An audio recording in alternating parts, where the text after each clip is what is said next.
민족마다 오면서 이르기를 자 가자 우리 모두 주님의 산으로 올라가자. 야곱의 하나님이 계신 성전으로 어서 올라가자. 주님께서 우리에게 주님의 길을 가르치실 것이니 주님께서 가르치시는 길을 따르자 할 것이다. 율법이 시온에서 나오며 주님의 말씀이 예루살렘에서 나온다. 아멘. 사랑과 은혜가 풍성하신 아버지 하나님, 예수 그리스도의 구원의 은혜에 감사드리며 성령의 이끄심을 따라 하나님의 백성들이 주님 앞에 모였나이다. 우리의 찬양을 받으시고 기뻐하시며 우리의 기도를 들으시고 하늘의 신령한 것과 성령님의 능력을 덧입혀 주시기를 예수 그리스도의 이름으로 기원합니다. 아멘.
세대와 함께 성시교도 하겠습니다. 그러므로 주님의 일로 갇힌 몸이 된 내가 여러분에게 권합니다. 하나님께서 여러분을 불러주셨으니 그 부르신 뜻에 합당하게 살아가십시오. 언제나 겸손함과 온유함을 지니십시오. 사랑으로 서로 용납하면서 오래 참으십시오. 여러분은 성령이 여러분을 평안하게 이루어서 하나가 되게 해주신 것을 힘써 지키십시오. 여러분이 부르심을 받을 때에 한 희망으로 부르심을 받은 것과 같이 몸도 하나요, 성령도 하나요, 주님도 하나요, 믿음도 하나요, 세례도 하나요. 하나님도 한 분이십니다. 그분은 만유의 아버지이시며 만유 위에 계시고 만유를 통하여 일하시고 만유 안에 계십니다. 아멘. 시간 자리에 앉아서 참회의 기도를 드리겠습니다. 오늘은 특별히 성찬과 함께하는 예배입니다. 우리가 가장 취할 수 있는 겸손한 자세로 하나님 앞에 우리의 죄와 또 우리의 문제들을 고백하도록 하겠습니다. 함께 기도하겠습니다.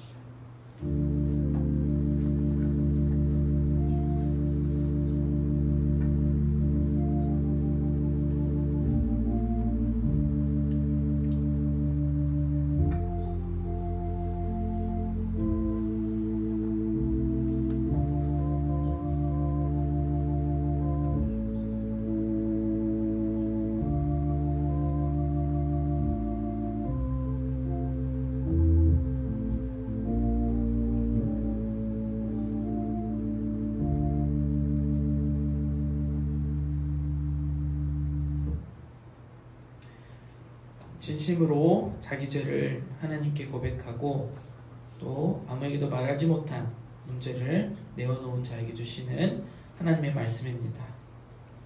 비록 그들이 죄값을 치르고 있더라도 그들이 원수의 땅에 잡혀가 있는 동안에 나는 절대로 그들을 버리지 않겠다. 미워하지도 않고 멸망시키지도 않겠다. 그래서 그들과 세운 나의 언약을 깨뜨리지 않겠다. 내가 주 그들의 하나님이기 때문이다. 아멘.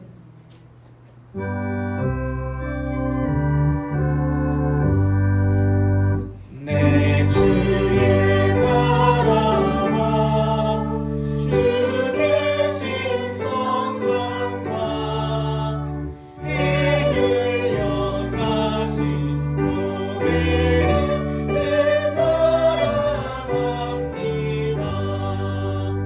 내 주의 교회는 전성과 만나서 눈동자같이 아끼사 늘 보호하시네. 이 교회 위하여 눈물과 기도로 내 생명 다하기까지 늘 봉사합니다. 성도의 교제와 교회의 위로와 구주와 맺은 언약을 늘 기뻐합니다.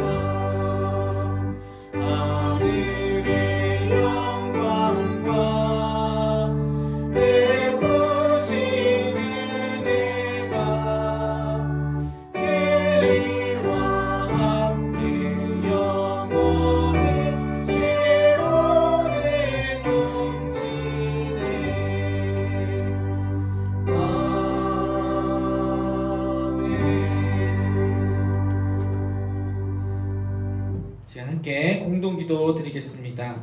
이번 주일은 총회 주일로 우리 총회를 위한 기도를 한 목소리로 하나님께 올려드리겠습니다. 함께 기도하겠습니다. 시작. 아버지 하나님, 하나님의 변함없으신 사랑과 풍성한 은혜에 감사드립니다. 예수 그리스도의 구원의 은혜를 입게 하시고 진리의 반석 위에 교회를 세우셔서 우리를 불러주시니 감사합니다.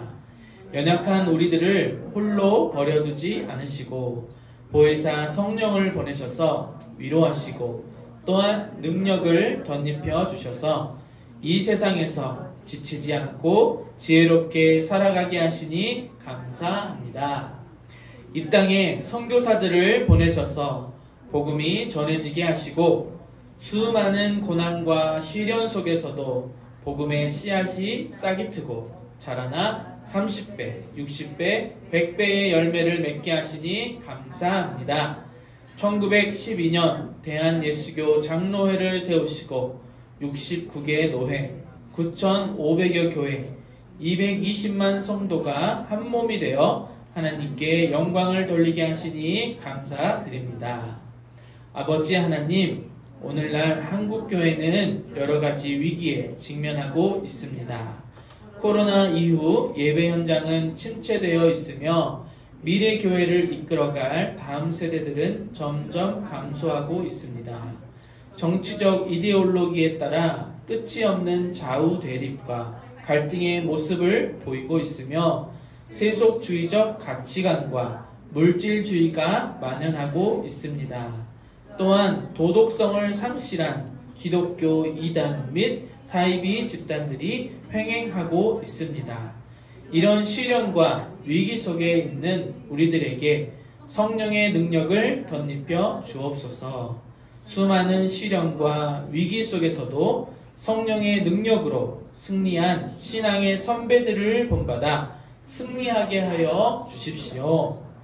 마른 뼈들이 가득한 골짜기로 에스겔을 인도하신 하나님, 뼈들이 연결되고 힘줄이 생기고 살이 돋아나고 하나님의 생기가 불어 들어와 큰 군대를 이루게 된 것처럼 마른 뼈와 같은 우리의 심령에도 하나님의 생기, 성령의 바람이 불게 하여 주시옵소서. 성령의 능력을 힘입어 마음은 평안함을 얻고 우리의 영혼은 독수리가 날개치며 올라가는 능력을 받고 우리 몸은 새로운 피조물이 되어서 풍랑 가득한 바다일지라도 두려움 없이 헤쳐나가게 인도하여 주시옵소서. 성령의 능력을 힘입어 다시 한번 부흥하는 교회와 노회와 총회가 되게 하여 주시옵소서. 예수 그리스도의 이름으로 기도드립니다. 아멘. 우리 다 같이 평화 인사 나누겠습니다. 네, 오늘 설마 했는데 우리 정민이, 슬기, 가연이가 우리 교회 또 왔습니다. 여러분 박수 한번 치고요. 감사하고 우리 평화 인사 함께 나누겠습니다. 제가 먼저 여러분께 평화 인사 드리고 여러분도 요 앞을 향해서 손을 뻗어서 평화 인사해 주셨으면 좋겠습니다. 우리 주 예수 그리스도의 평화가 함께 하시길 빕니다. 우리 주 예수 그리스도의 평화가 함께 하시기를 빕니다. 이제 옆 사람에게 시작. 우리 주 예수 그리스도의 평화가 함께 하시길 빕니다.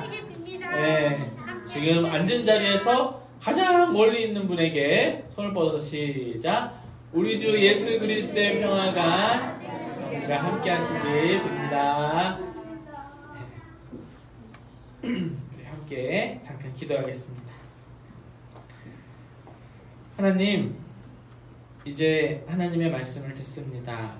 오늘 이 예배 자리에 저희가 어떠한 마음으로 왔는지 잠시 돌아봅니다.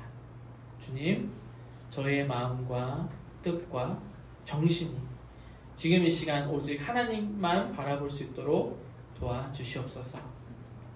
하나님, 저희는 연약해서 이 순간에도 온갖 잡생각이 머릿속을 스칩니다. 성령 하나님, 저희의 생각을 붙들어 주셔서 이 시간 저희의 눈과 귀를 열어 하나님의 음성을 들을 수 있도록 도와주시옵소서. 박연옥 집사와 도혜준 어린이가 나와서 하나님의 말씀을 봉독합니다.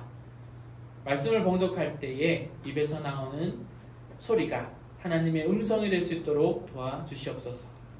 또한 담임 목사님 나오셔서 하나님의 말씀을 전합니다. 하나님의 말씀을 들을 때에 저희의 심령이 살아나고 저희가 가지고 있는 모든 문제가 성령 하나님과 함께 동행함으로 해결될 수 있도록 역사하여 주시옵소서. 성령님의 능력과 하나님의 권능을 의지하며 예수님 이름으로 기도합니다. 아멘.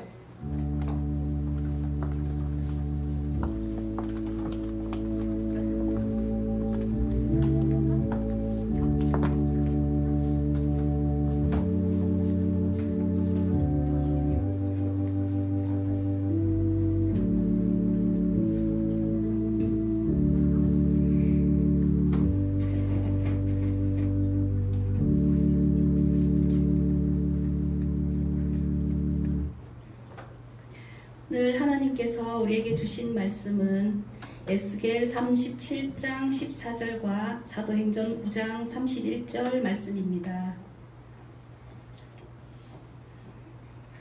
말씀을 봉독하겠습니다. 하나님의 말씀을 경청하십시오.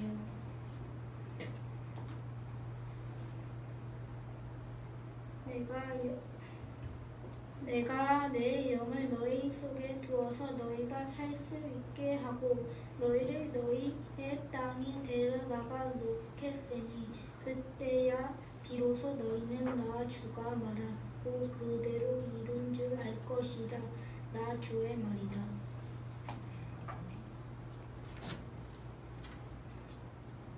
그러는 동안에 교회는 유대와 갈릴리와 사마리아 온 지역에 걸쳐서 평화를 누리면서 튼튼히 서갔고 주님을 두려워하는 마음과 성령의 위로로 정진해서 그 수가 점점 늘어갔다. 이 말씀은 하나님의 말씀입니다. 하나님 감사합니다. 네.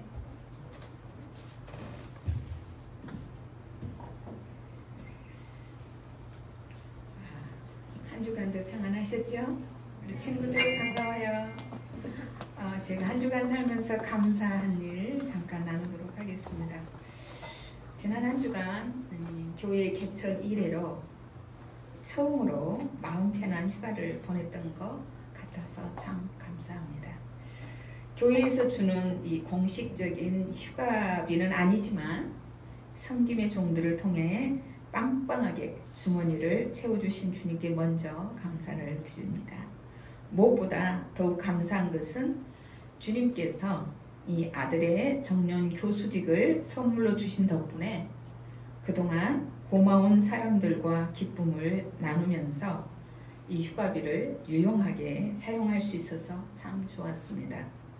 모든 삶의 순간순간이 주님의 은혜였음을 절실하게 느낀 주간이었습니다.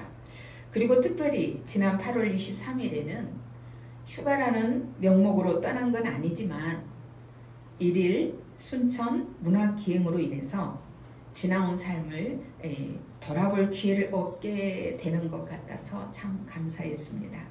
하지만 놀아본 사람이 놀 줄도 알고 고기 먹은 사람이 고기 먹을 줄 알듯이 브레이크가 고장난 자동차처럼 그동안 앞만 보며 달린 나 자신을 재차 발견하니 우울함 또한 있었습니다. 돈도 있고 시간도 주어진 상황인데도 불구하고 막상 나만을 위한 시간을 가지려고 하다 보니 어떻게 휴가를 보내야 할지 순간순간 두려움이 짓눌렀다는 것을 생각할 때 좀 슬펐습니다. 순수한 나 자신만을 위한 쉼을 가지라는 조언 속에서 그렇게 나 자신을 위해서 살아보려고 했는데 좀 쉬어보려고 했는데 잘 쉬지를 못하겠는 거예요. 그동안 휴가가 있다면 기도원을 쫓아 올라갔고 그러다 보니 놀 줄 아는 방법을 모르는 것이었습니다. 그동안 그렇게 놀 줄도 모르는 내 자신을 들여다보면서 목회도 또 가정도 제대로 하는 게 뭘까? 아무것도 제대로 하는 게 없는 사람인 것 같아서 좀 슬펐습니다. 그러면서도 모든 순간의 삶이 너무나 소중함을 느끼기도 했습니다. 제가 이 핸드폰 앞 그 앞에 나온 걸 뭐라 그래? 그거를 바꿔보려고 바꿨거든요. 근데 우리 가족 사진을 넣어놨다가 이번에 문화기행에서 어느 권사님이 사진을 찍어줬는데 이거 올리려고 했는데 열릴 줄 몰라서 못 올렸어요. 했는데 석양을 바라보는 뒷짐지고 있는 나의 모습을 찍어주셨어요. 그래서 그것을 제 핸드폰 제 앞면에 딱 들면은 보이도록 옮겨놨어요. 그걸 보면서 뭘 생각할게요? 저는 그걸 보면서 나의 마지막 하나님 앞에 설 준비를 하면서 살아야겠다. 석양을 바라보며 뒷짐지고 그걸 바라보고 있는 나의 모습을 보면서 주님 나라를 소망하는 것이었죠. 그러면서 나이 드신 어르신들은 쉽게 노여움을 타고 또 쉽게 외로움도 타잖아요. 그러면서 마음과 또 안 해본 것들에 대한 두려움으로 뭔가 새로운 일을 해보자고 하면 망설이는 그런 나이 드신 분들의 마음도 공감하는 좀 그런 마음이 이번 휴가 기간 동안에 들기도 했습니다. 어쨌든 이번 휴가를 통해서 제 목회 그리고 이 허성민이라는 나 개인의 인생을 돌아볼 수 있도록 이렇게 휴가비로 또 기도로 도움을 주신 여러분들에게 진심으로 감사의 마음을 전합니다. 그래서 오늘 특별히 다시 또 돼지고기 김치찌개를 해놨습니다. 반찬도 조금 해놨고요. 그런데 이 시간 퀴즈를 내려고 해요. 선물 준비했어. 봉투. 지난주 우리 설교 제목이 뭐였죠? 저는 지난주 설교를 들으면서 가장 기본, 그것이 없으면 우리는 하나님 나라를 소망할 수가 없어요. 구원받을 수가 없어요. 그래서 지난주 우리 성목사님이 해준 설교가 복음이었거든요. 다 복음이지만, 그래서 우리 새로 나온 우리 새 친구들도 지난주에 말씀을 아마 들었을 거예요. 그래서 야, 처음 왔는데 제대로 말씀 듣겠구나 이랬거든요. 지난주 제목이 뭐였어요? 몰라. 여러분, 설교를 들으면 단 한마디라도, 제목만이라도, 단 한 단어만이라도 일주일 내내 묵상을 해보세요. 생각난 거 없어? 소은아, 나 소은이 찐팬이잖아. 생각 안 나? 아이 참말로. 다음 주에도 또 물어볼 건데, 기쁨, 누구와 함께하면? 누구와 함께하면? 그래, 예수님과 함께하는 거, 기쁨, 예수님과 함께라는 제목이었어요. 그래서 기쁨의 원천, 그리스도인의 기쁨은 다르다 그랬잖아요. 세상에 주는 기쁨, 세상 사람들이 바라는 행복과 기쁨, 이거는 차원이 다른 기독교인들의 기쁨이라고 그랬어요. 그 기쁨의 원천에 대해서 딱 두 가지만 딱 말할 수 있었으면 좋겠어. 뭐요? 손들어서.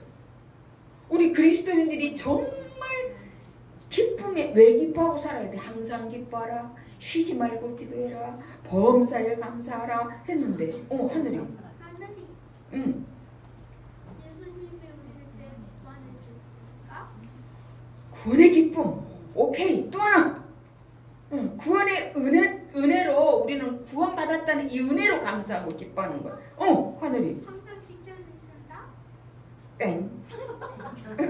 몸을 입혀주신 거예요. 새로운 몸을 입혀주신 거예요. 그게 뭐지? 예수님이 3일만 어떻게 되셨어? 부활하신 부활의 기쁨. 지금 우리 몸 그대로 부활한 게 아니라 새로운 피조물이 된 거잖아요. 그래서 뭐야? 부활의 소망이죠. 응? 우리 영원히 사는데 영원한 생명을 가져, 예수님 믿으면. 근데 이 몸 이대로는 안 살아요. 예수님이 부활하신 거죠. 우리도 새로운 몸으로, 신령한 몸으로 부활하는.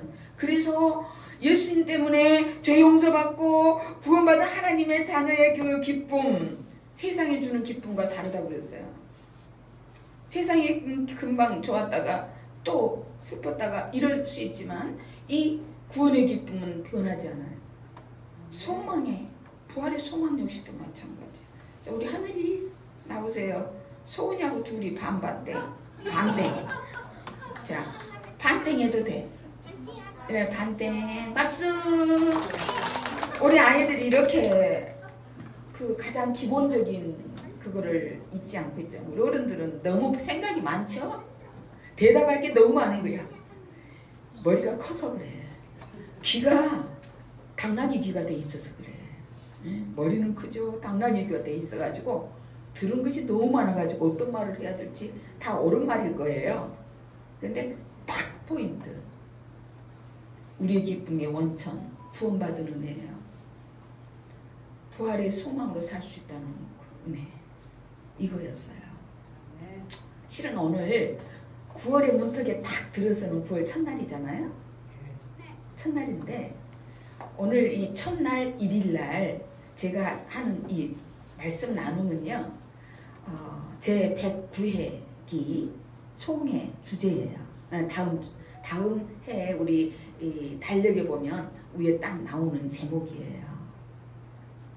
오늘 제목 같이 시작. 성령의 능력으로 부흥하는 교회. 이게 총회 주제로 이 메시지가 내려왔어요. 그래서 함께 이 메시지를 나누고 싶어서 저도 역시 똑같이 성령의 능력으로 부흥하는 교회라는 제목으로 말씀을 나누고자 해요. 이미 우리가 기도를 하는 가운데 지금 많은 사람이 이 시대를 위기의 시대다라고 이렇게 말을 해요. 그러잖아요. 우리 학생들은 잘 모르지만 우리 어르신들은 어른들은 알죠. 피부로 느끼고 있죠. 경제도, 도덕과 윤리도, 정치도, 가정도 다 위기라고 해요. 그런데 진짜 위기는 뭔지 아세요? 진짜 위기는 뭐예요? 우리의 사랑하는 교회의 위기예요. 그 교회의 위기가 지금 밀려오고 있어요. 코로나 이후에 공동체 예배의 현장이 침체돼서 교회에 나와서 예배 안 드리는 사람이 많아요. 그리고 또 우리 미래 교회를 책임질 우리 다음 세대 친구들이 자꾸 줄어들고 있다는 거예요. 교회가 다 유럽 교회들 텅텅 빌 수 있는 그런 위기가 지금 다가오고 있어요. 거기에다가 설상가상으로 세속주의적 가치관, 또 물질주의, 또 기후 환경까지 이러한 위기가 지금 오고 있어요. 왔어요. 그래서 도덕성을 상실한 이 이단들, 사이비 집단들 때문에 교회가 그냥 여지없이 땅바닥으로 추락했어요. 세상 사람들이 교회를 보고 더 이상은 교회에 안 나가 라고 해요. 그런 지금 위기 속에 우리가 살고 있거든요. 우리 교회가 왜 이런 평가를 받아야 될까? 지금도 여전히 많은 교회에서 매주마다 하나님의 말씀이 동시다발적으로 다 선포되고 있고, 또 TV를 통해서 미디어 발달로 인해 가지고 자신이 원하는 설교는 언제든지 마음껏 들을 수 있는데도 왜 교회는 날이 갈수록 이렇게 추락해서 세상 사람들에게 손가락질을 받아야 될까? 왜 이렇게 수많은 설교가 이렇게 유통이 되고 있는데도 불구하고 우리 기독교인들의 모습을 보면 성경에 기록된 예수님의 삶, 예수님의 죽음, 예수님의 선포하신 이 복음과는 큰 차이를 보이고 있을까? 왜 그럴까요? 일찍이 종교개혁자 칼빈은 하나님을 인식하는 것은 오직 성령에 의해서만 가능하다라고 말을 했고요. 신학자 칼바르트도 오직 성령을 통해서만 하나님을 인식할 수 있다라는 말을 했어요. 그러니까 무슨 말이에요? 성령이 없이는 예수 그리스도를 온전히 알 수 없다는 거죠. 성령이 아니면 하나님도 온전히 알 수 없기 때문에 참된 믿음을 가질 수가 없는 거죠.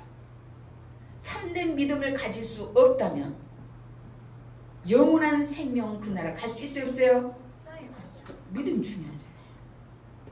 그렇다면 우리 교회를 비롯해서 우리 모든 한국 교회가 오늘의 이런 위기를 극복하고 다시 한번 부흥을 하려고 하면 어떻게 해야 될까요? 어떻게 해야 될까요? 부흥하려면 어떻게 해야 돼? 딴 생각하지 말고 집중! 어떻게 해야 돼? 성령의 능력을 받아야죠. 응? 성령의 능력이 없이는, 성령님이 없이는 예수 그리스도를 알 수도 없고 하나님을 알 수 없으니까 참된 믿음도 가질 수가 없어요. 내 힘으로 예수님 믿는다고요? 우리 친구들 여기 왔는데 자기 힘으로 온 것 같아요? 아니요. 보이지 않는 하나님의 영이 여러분들을 오도록 이끌어 주신 거예요. 하나님의 영이 없이는 우리 믿음 가질 수가 없어요. 그래서 귀한 발걸음이 복 있는 거예요. 자, 그래서 우리는 성령의 능력을 덧입어야 돼요. 오직 성도들의 신앙 성장과 교회의 부흥은 성령의 능력에 달려 있어요. 그런데 언제부터인가 이 부흥이라는 이 단어가 우리 가슴에서 사라져가고 있어요. 하지만 여러분, 이 부흥의 꿈을 잊어버린다는 이것이 가장 큰 교회의 위기라고 할 수 있어요. 부흥이라는 찬양이 있잖아요. 이 땅의 황무함을 보소서 하늘의 하나님 긍휼을 베푸시는 주여. 이 찬양을 부를 때마다 우리의 마음은 뜨거워져야 해요. 저만 그럴까? 우리 모두가 부흥을 꿈꾸면서 부흥할 수 있다는 기대가 있을 때 정말 교회 생활이 행복하고 기쁠 수 있어요. 성도들이 또는 성도가 교회예요. 교회는 건물이 아니고 사람이에요. 성도가 교회예요. 성도가 가장 불행한 것은 부흥의 꿈이 없다는 거예요. 교회가 성도들이 모여있는 이 모임이잖아요. 이 교회가 부흥의 꿈이 없어. 우리 교회는 항상 이 모양 이대로. 이게 아니야. 부흥을 꿈꿔야 해요. 부흥을 꿈을 못 꾼다는 게 그게 가장 불행한 거예요. 오늘 주신 말씀은요. 사울이 개종한 뒤에 일어날 일이에요. 그러니까 그때 당시의 교회의 모습을 오늘 사도행전 9장 31절에서 증언하고 있어요. 같이 다시 한번 읽읍시다. 오늘 본문 사도행전 9장 31절 큰 목소리, 내 몸에 이 목소리가 내 귀에 다시 들리도록 선포하는 거예요. 시작! 그러는 동안에 유대와 갈릴리와 사마리아 온 지방에 들어선 교회는 안정이 되어 터전을 튼튼히 잡았고 주님을 두려워하는 마음과 성령의 위로로 정진해서 그 수가 점점 늘어갔다. 바로 이것이 초대교회의 모습이에요. 그래서 우리 교단 총회의 주제도 성령의 능력으로 부흥하는 교회고 우리 교회 내년 또 목회 주제도 이 제목과 똑같아요. 그렇다면 우리 교회가 성령의 능력으로 부흥하는 교회가 되려고 하면 어떻게 해야 될까? 오늘 말씀을 중심으로 한번 같이 살펴볼 때에 첫째 따라합시다. 전도하는 교회가 되어야 합니다. 오늘 9장 31절을 다시 보게 되면 여기 유대와 갈릴리와 사마리아 온 지방에 들어선 교회는 이렇게 말씀을 해요. 이것은 무슨 말인가 하면 초대교회가 복음을 전하는 그런 교회였다는 뜻이에요. 그래서 복음이 이런 유대라는 지역, 갈릴리라는 지역, 사마리아 온 지방에 이 지역을 뛰어넘었다는 거예요. 지역을 넘고 국경을 넘어서 복음이 퍼져나갔다. 이런 의미거든요. 누구를 통해서? 누구를 통해서 복음이 퍼져나갔죠? 누구를 통해서? 그 막연한 대답이야. 하나님은. 하나님은 보이지 않으시잖아? 누구를 통해서? 성령님이 누구 속에 들어있어? 성도들, 교회 속에 들어있죠? 그래서 복음이 퍼져나가는 건 누구를 통해서냐? 교회를 통해서, 성도들을 통해서 복음이 막 퍼져나간 거예요. 지역을 넘고 나라 경계, 국경을 넘고 막 퍼져나가는 거예요. 성령님은 이토록 하나님의 평안으로 교회를 세워가시는 부지세요. 그래서 초대교회는 심히 박해를 받았죠. 순교자가 생기잖아요. 그래서 박해를 피해서 도망갈 수밖에 없는 그런 혼란한 상황. 그런데 초대교회 교인들은 박해를 피해서 도망간 그곳에 지역을 넘고 국경을 넘고 그런 자리에서 복음을 전했어요. 그래서 이 복음은 예루살렘과 온 유대와 사마리아와 땅끝까지 퍼져 나갔어요. 이렇게 복음을 전하는 교회가 초대교회의 특징이었어요. 여러분 한 가지 물을게요. 이게 뭐 복음을 전해야 돼? 이걸 생각할 때 우리는 예수님을 생각할 수밖에 없잖아요. 예수님 이 땅에 왜 오셨지? 오신 목적이 뭐죠? 그건 자기들 대답이야. 성경으로 대답해야 돼. 자, 마가복음 1장 38절 같이 읽읍시다. 시작. 예수께서 그들에게 말씀하셨다. 가까운 여러 고을로 가자. 거기에서도 내가 말씀을 선포해야 하겠다.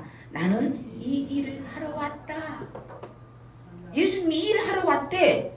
자, 개역개정을 보면 더 쉬워요. 이르시되 우리가 다른 가까운 마을들로 가자. 거기서도 전도하리니 내가 이를 위하여 왔노라 하시고. 자, 누가복음 4장 43절 함께 시작.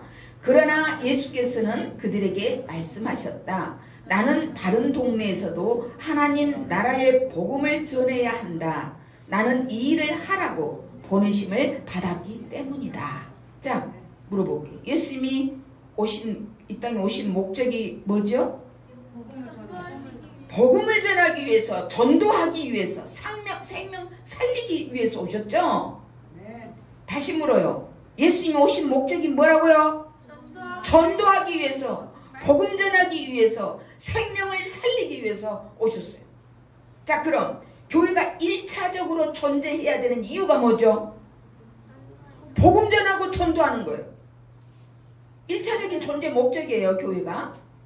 성도가. 교회에 그럴 때는 성도라는 말도 함께 생각을 하세요. 자, 그러면 우리가 예수님을 그리스도로 나의 구원자로 믿는 이유가 뭐예요? 그것도 복음 전하기 위해서. 그럼 복음을 어떻게 전하죠? 방법은 여러 가지가 있어요. 나름대로 여러분들 어떤 방법이 있을까요? 머리로 휙휙 돌아가죠? 전도의 방법들. 지금 휙휙 돌아가요. 그런데 사도 바울은 그리스도인은 예수 그리스도의 편지요 그리스도를 알리는 지식의 향기다 라고 말했어요. 고린도후서 3장 3절 함께 시작. 여러분은 분명히 그리스도께서 보내신 뭐다? 편지입니다. 우리는 이것을 작성하는데 봉사하였습니다. 이것은 먹물로 쓴 것이 아니라 살아계신 하나님의 영으로 쓴 것이요 돌판에 쓴 것이 아니라 사람의 마음에 쓴 것입니다.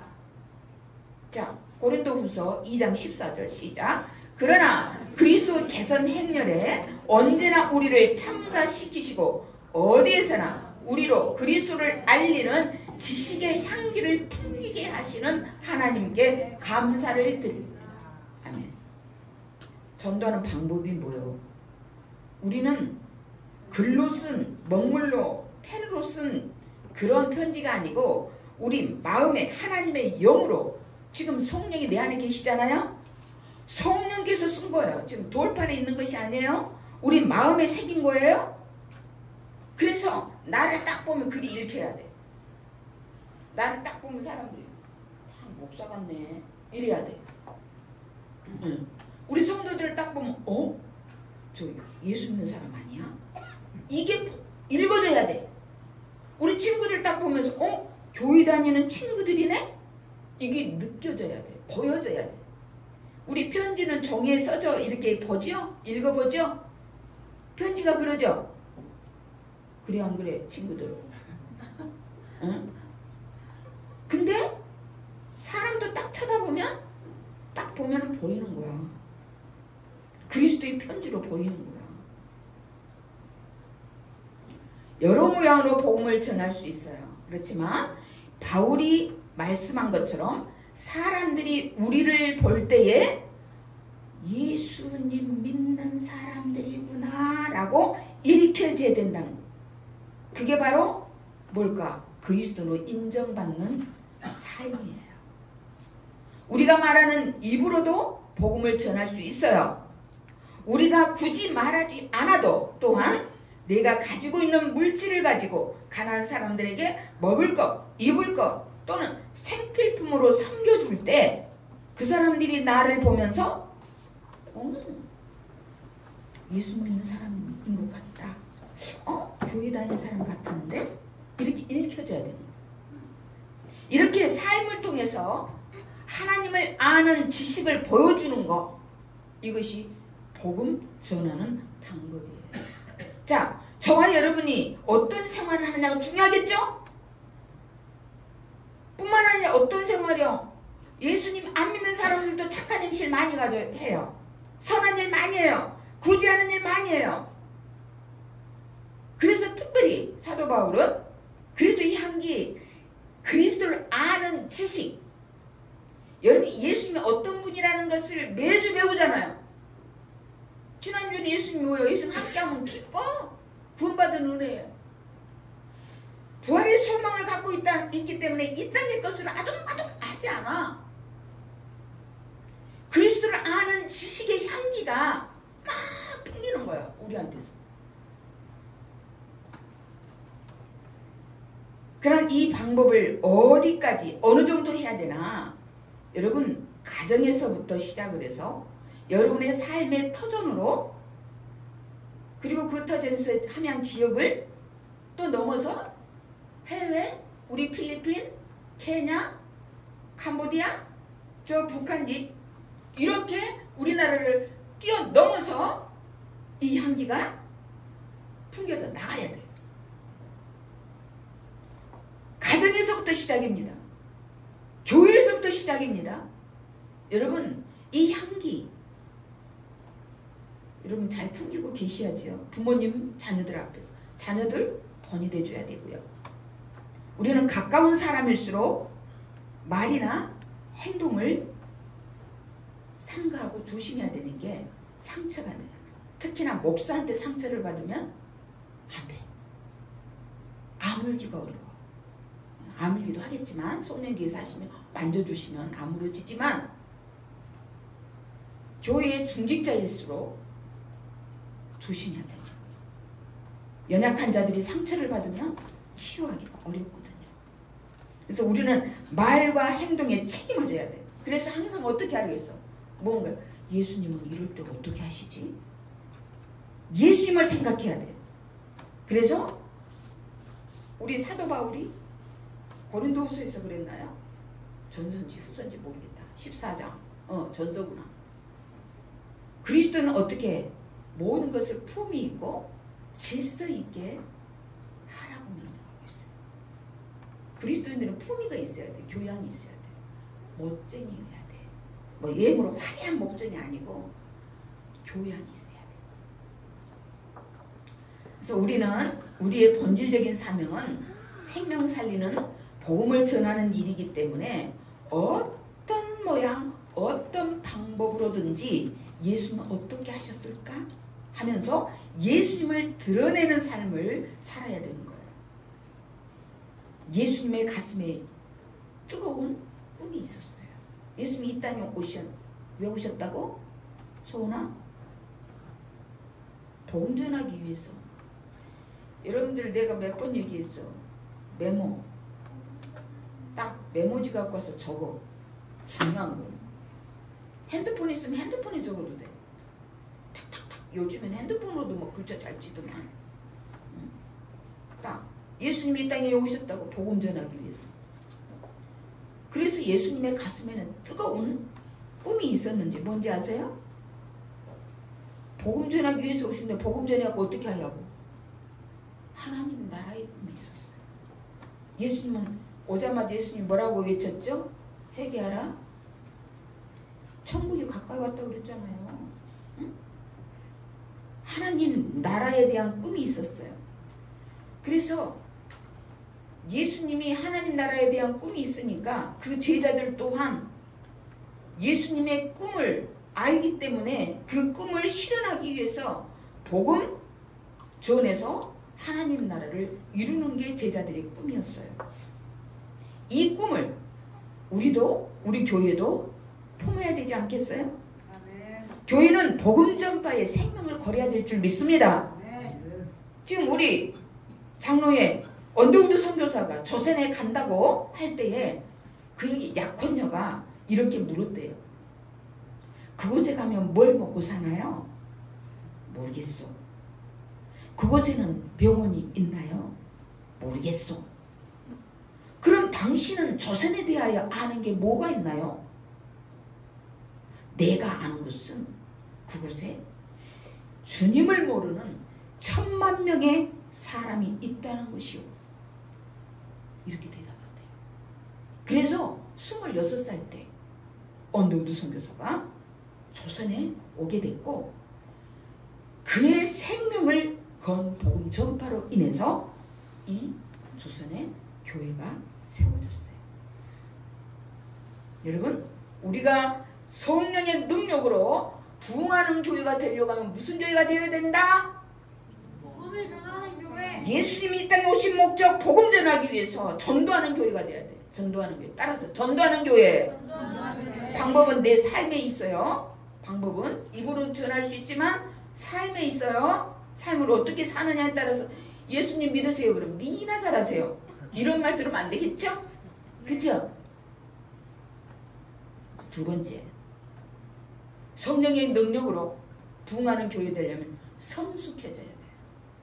성도 한 사람 한 사람, 교회가 성숙해져야 돼요. 31절을 다시 보면 교회는 안정이 되어 터전을 튼튼히 잡았다 라고 말씀하고 있어요.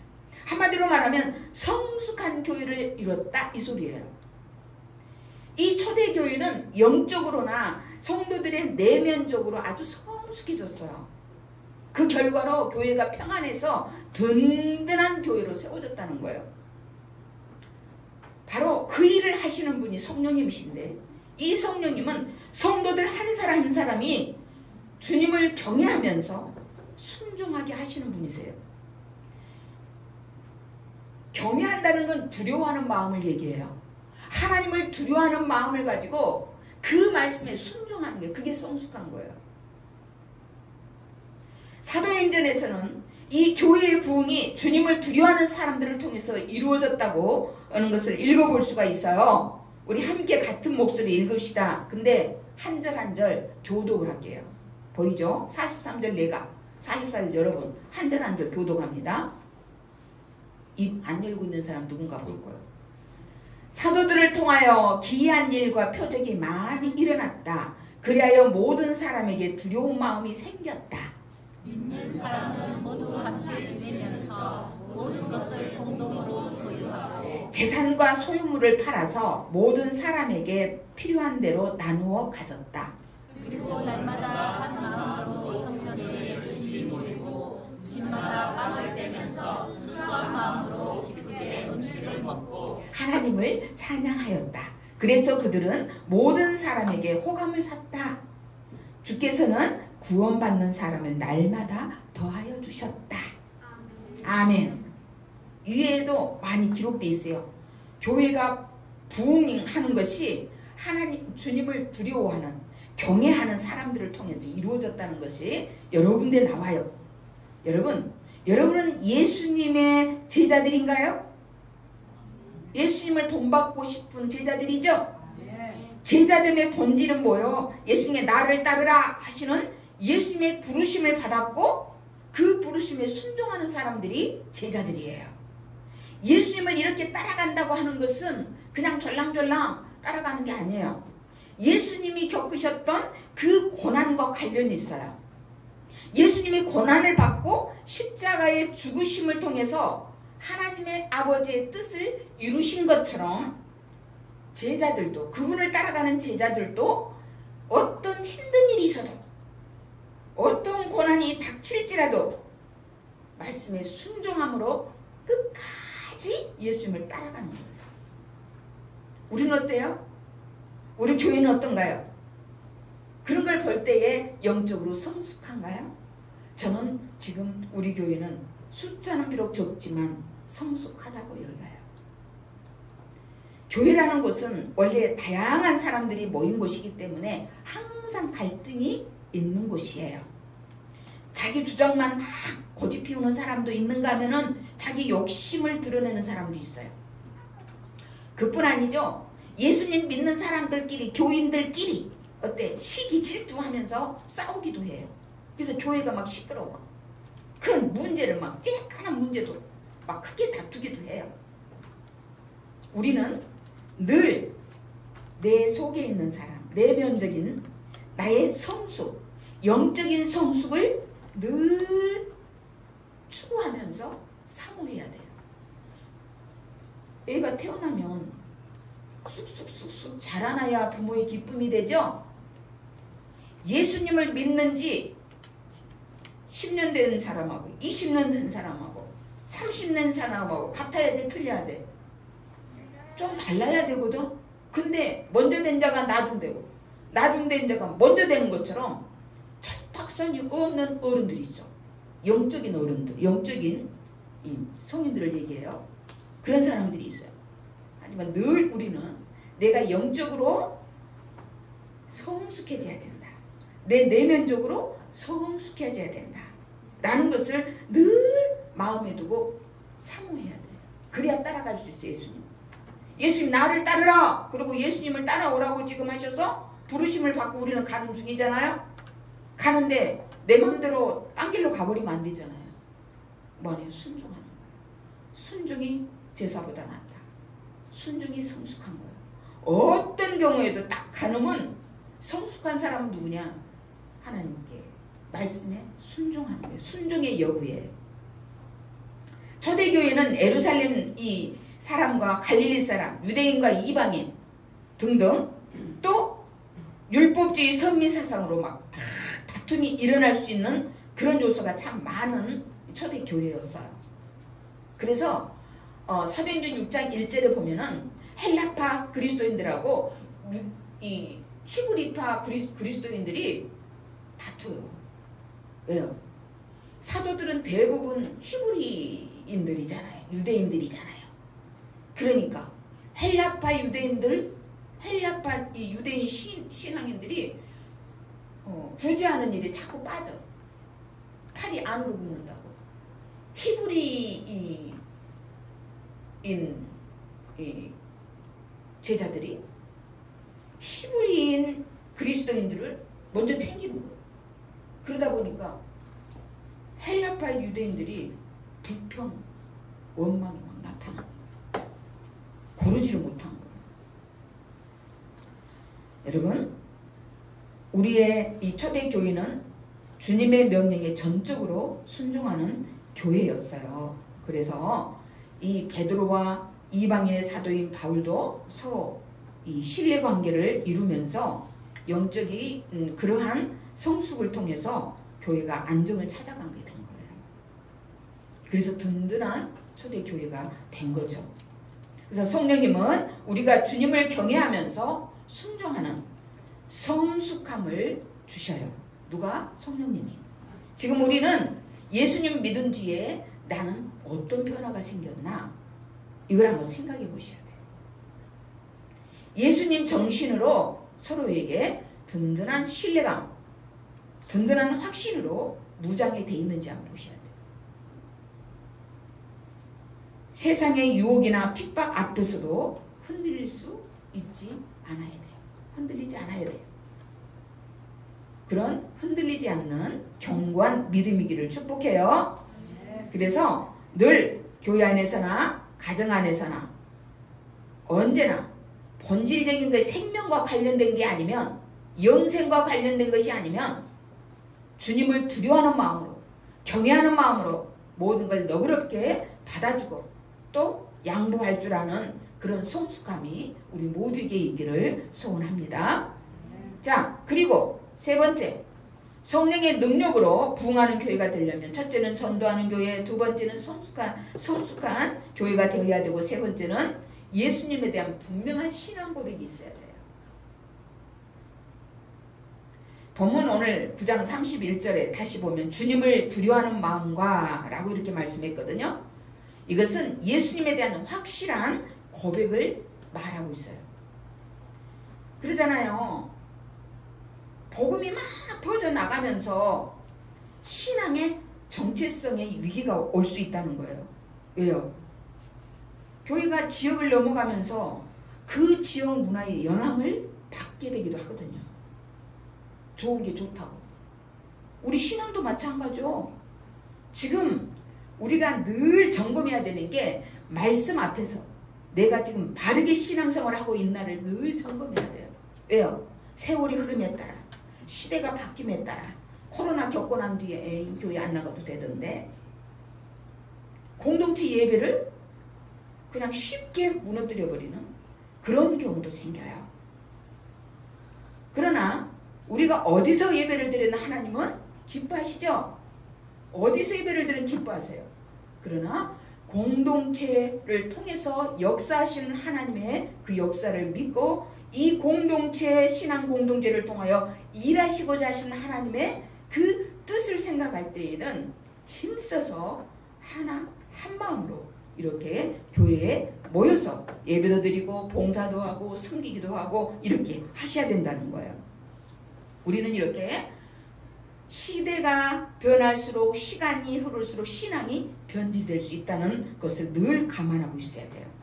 그래서 병들지 않도록 변질되지 않도록 늘 말씀 중심 안에서 우리는 예수님에 대한 고백이 늘 매일매일 우리 입에서 나와야 돼요. 예수님의 십자가 은혜, 부활의 소망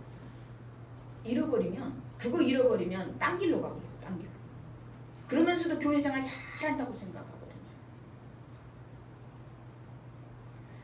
우리 모두는 예수님만이 유일한 구세주다는 사실을 흔들림 없이 과감하게 선포할 수 있어야 돼요. 예수님의 십자가와 그 은혜를 부활의 메시지를 전할 수 있어야 돼요. 그래서 오직 어떤 시대를 맞더라도 어떤 환경에 처하더라도 오직 예수라는 분명한 신앙 고백을 가지고 주님을 경외하기를 축복합니다.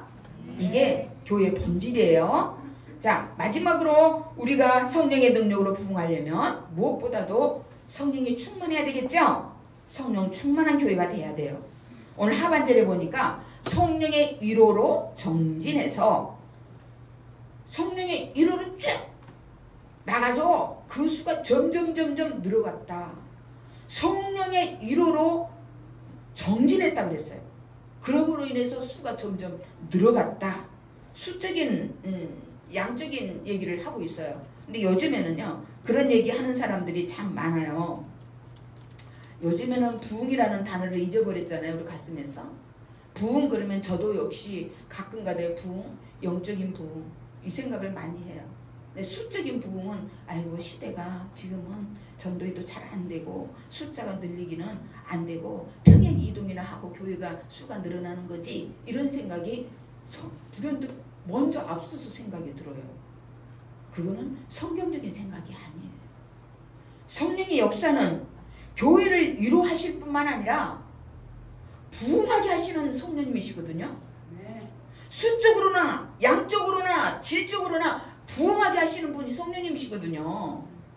예루살렘 교회를 우리가 생각해 볼 때도 그러잖아요. 핍박이 왔지만 핍박 이후에 유대, 갈릴리, 사마리아 온 지역으로 흩어지면서 오히려 어떻게 돼요? 교회가 더 부흥하고 더 막 세워지잖아요. 하나님을 경외하는 가운데서 보혜사 성령님이 그 속에 들어있는 사람들 속에 계신 그 성령님의 위로로 핍박 중에서도 그 위로받고 그러면서 그들로 인해서 복음을 전하게 하시고 부흥하게 하신 거죠. 우리가 오늘 에스겔서 37장에서 말씀 읽었는데요. 에스겔서 7장을 보니까 하나님은 에스겔을 마른 뼈가 가득한 이 골짜기로 이끄시잖아요. 마른 뼈들이 하나님이 막 연결이 되고 힘주세요.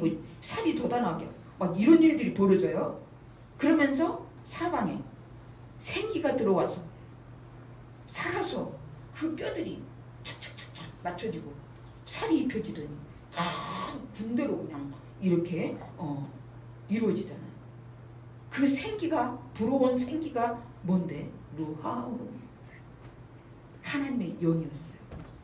오늘 이 37장에 딱 보면은 14절에 내가 내 영을 너희 속에 두어서 너희가 살 수 있게 하고. 여러분 성령이 아니면 우리는 살 수 없어요. 살아있으나 움직이고 있지만 성령이 없는 사람은 죽은 사람이에요.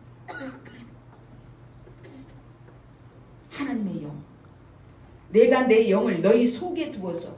예수 그리스도를 믿는 사람은 그 속에 이미 하나님의 영이 계시는 줄 믿지요?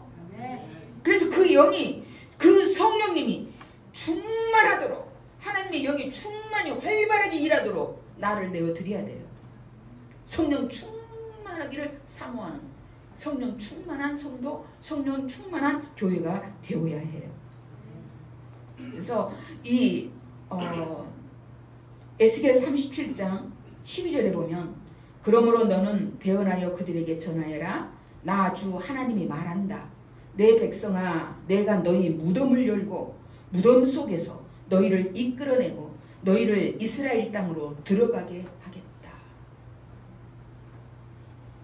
초대교회가 경험했던 부흥은 성령의 인도하심과 능력에 의한 것이었어요. 온갖 고난 밖에는 교회를 위축시키지 못했어요. 오히려 핍박을 가할수록 전 세계로 복음이 퍼져 나가게 되었죠. 바로 성령의 능력으로 인해서 초대교회가 직면했던 고난과 시련은 오히려 반전을 일으켰죠.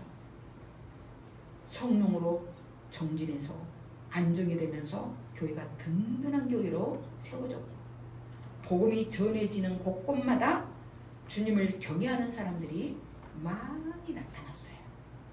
이렇게 초대교회는 성령의 능력을 경험하고 난 후에 불가능한 것이 없다. 불가능한 것이 없었어요. 그래서 성령 충만해서 교회의 예배와 봉사 철저하게 마음 바쳐 최선을 다할 수 있었어요. 두려움이 없었어요. 그 결과로 초대교회 수가 점점 늘어났어요. 우리 하늘교회가 정말 이렇게 부흥하는 교회가 되기를 간절히 소망합니다. 요즘도 비아냥거리는 전도를 무시하는 사람들이 적지 않아요. 시대가 어느 시대인데 교인 숫자나 늘리려고 전도를 강조하고 있냐? 이런 사람들이 있어요. 정말 그럴까요? 교회의 부흥은 누가 주도해줘? 누구 손에 달렸어요? 성령 하나님의 손에 달려있어요. 어떤 혼란 속에서도 오직 성령님을 통해서 교회의 안정과 평안과 부흥이 달려있다고 믿습니다. 우리는 기도를 통해서 성령 충만함을 사모하고 성령의 능력을 덧입게 될 수 있기를 소원합니다. 예수님은 세례를 받으시고 기도하실 때 성령이 임하셨고 초대교회 성도들도 또한 기도를 마치자마자 모두 다 성령의 충만함을 입었어요. 사랑하는 여러분, 우리가 성령의 능력을 간구하면서 나아간다면 우리 교회에도 하나님 주신 평안이 넘쳐날 것이고 하나님을 경외하는 사람들이 수가 점점 더 많아지는 부흥의 역사가 일어날 줄 믿습니다. 기도합시다. 하나님 감사합니다. 성령의 능력으로 부흥하는 교회가 되기를 소원합니다. 우리 교회가 초대교회처럼 전도하는 교회가 될 수 있게 하시고 무엇보다도 매 순간 내 안에 거하신 성령님으로 충만해질 수 있도록 말씀과 기도의 삶을 꾸준하게 살아갈 수 있도록 주님 저희들을 이끌어 주옵소서. 예수님의 이름으로 기도합니다. 아멘.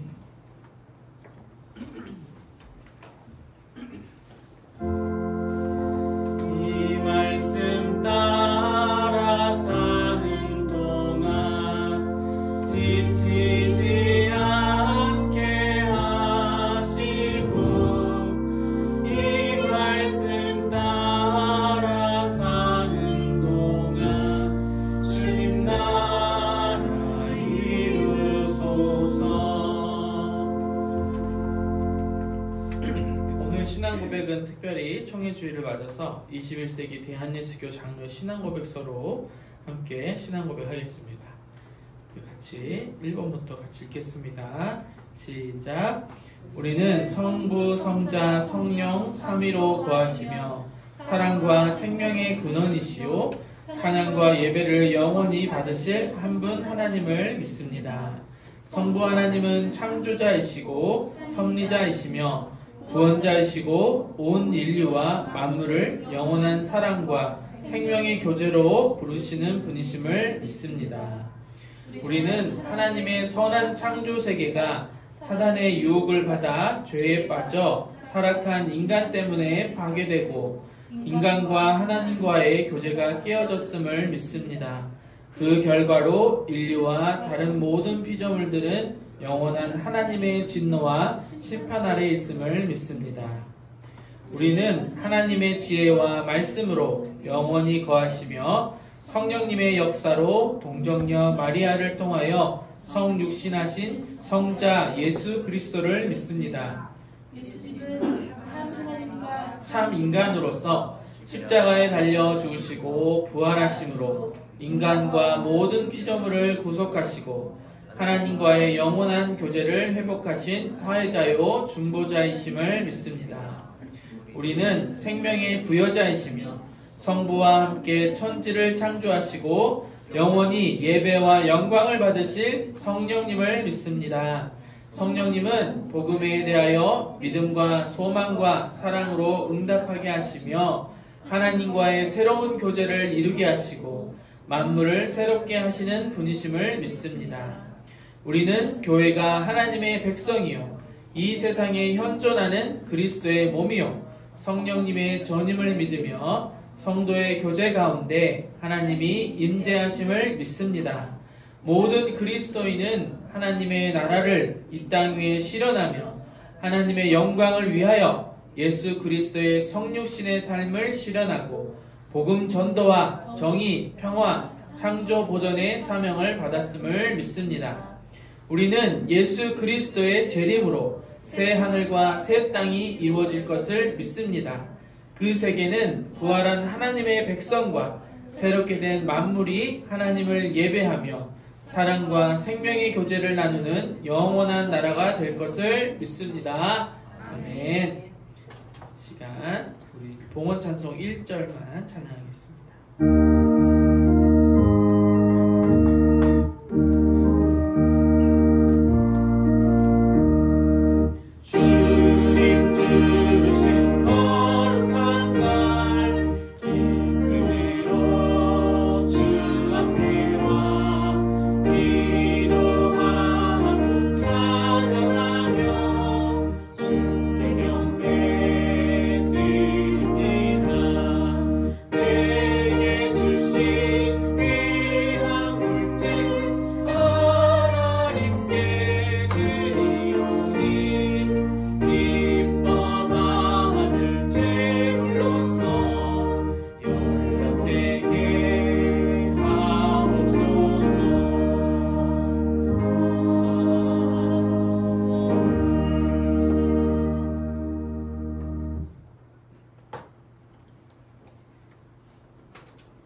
모든 만물의 주가 되신 살아계신 걸어가신 하나님 아버지, 이 땅의 모든 게 주님으로부터 왔기에 이 시간 감사한 마음으로 저희가 받은 것들의 일부를 아버지 하나님께 가지고 나왔습니다.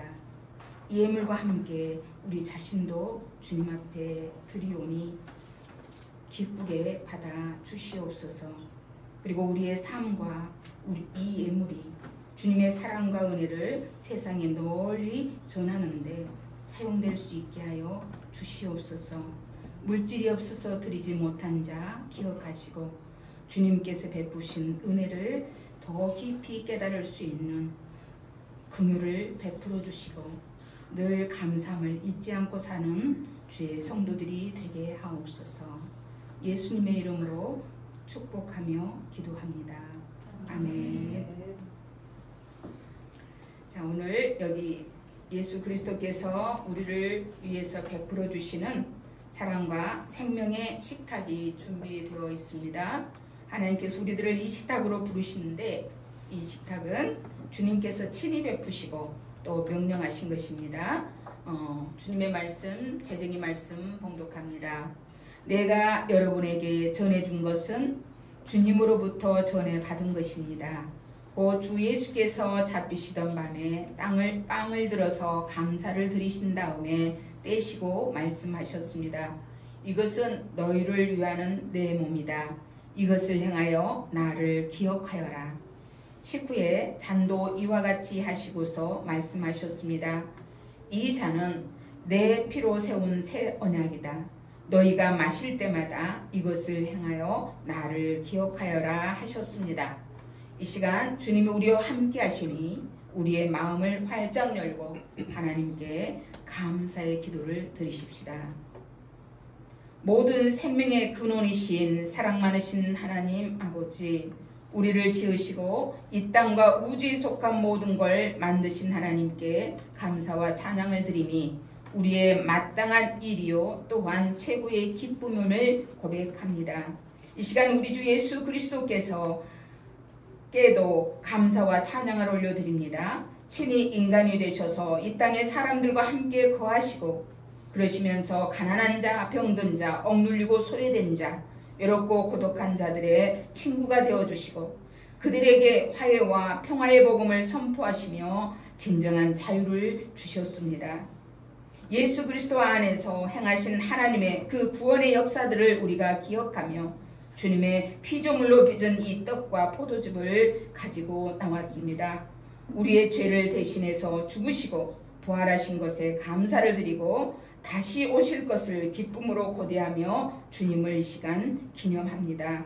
은혜로우신 하나님, 우리에게 그리고 하나님의 선물인 이 빵과 포도즙 위에 거룩한 성령을 부어 주시옵소서.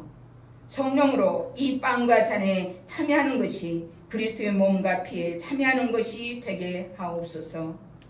성령으로 우리를 부활하신 그리스도와 하나가 되게 하시고 이 식탁에 참여하는 자들과 또한 주님의 나라와 의를 위해 일하는 이 땅의 모든 주의 사람들과 연결되게 하옵소서.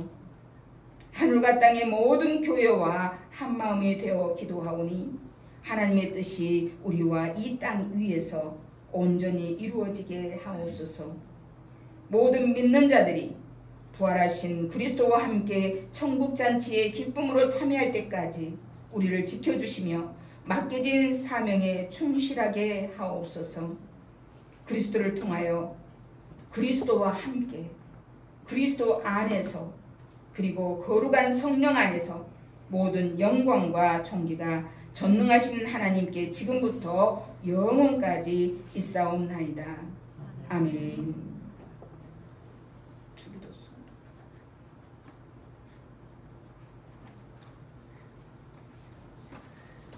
육사모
우리 주님은 말씀하셨습니다.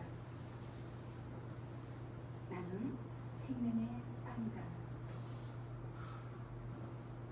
이 빵을 먹는 사람은 누구나 영원히 살 것이다 라고 말씀하셨어요. 그러면서 아들아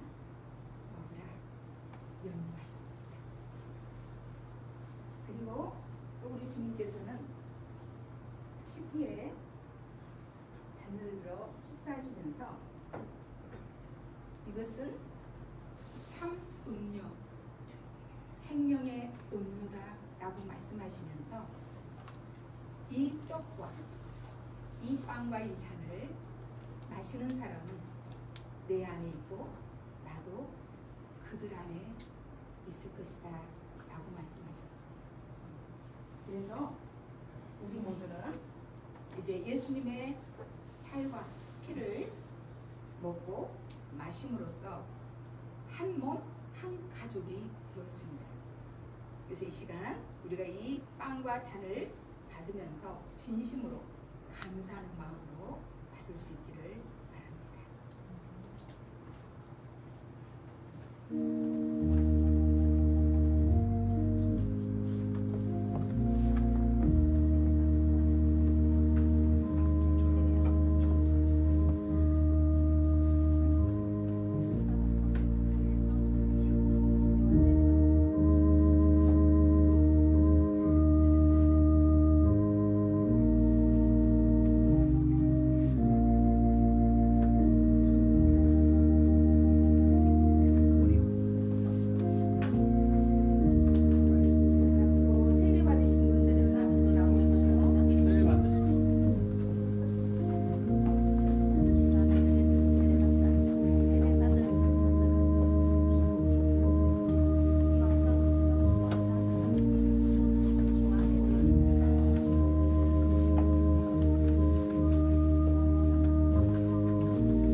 기도하겠습니다. 생명의 하나님, 오늘 생명의 빵과 또 생명의 구원의 잔으로 우리를 먹이시고 그리스도와 한 몸이 되게 해주시며 또 이성산에 참여한 우리 모두를 하나가 되도록 묶어주시니 감사합니다. 이제 우리가 성령님의 능력을 덧입고 세상으로 나아갑니다.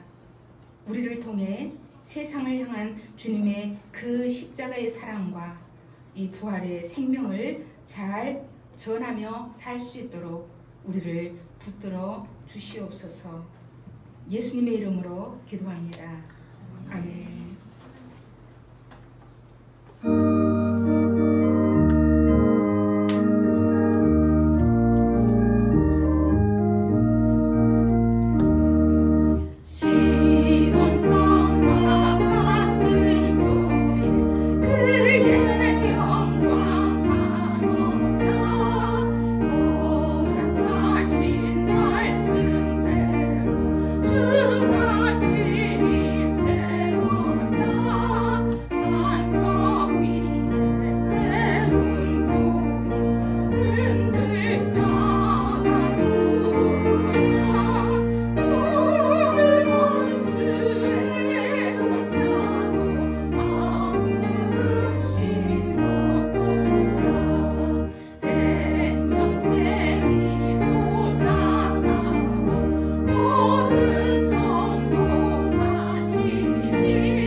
여호와는 내게 복을 주시고 너를 지키시기를 원하며 여호와는 그의 얼굴을 내게 비추사 은혜 베푸시기를 원하며 여호와는 그 얼굴을 너에게로 향하여 드사 평강 주시기를 원하노라.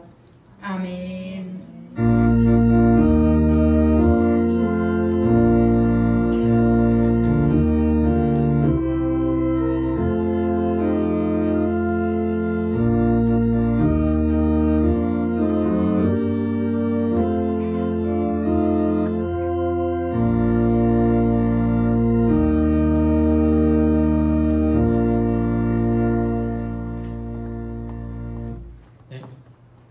광고 드리겠습니다.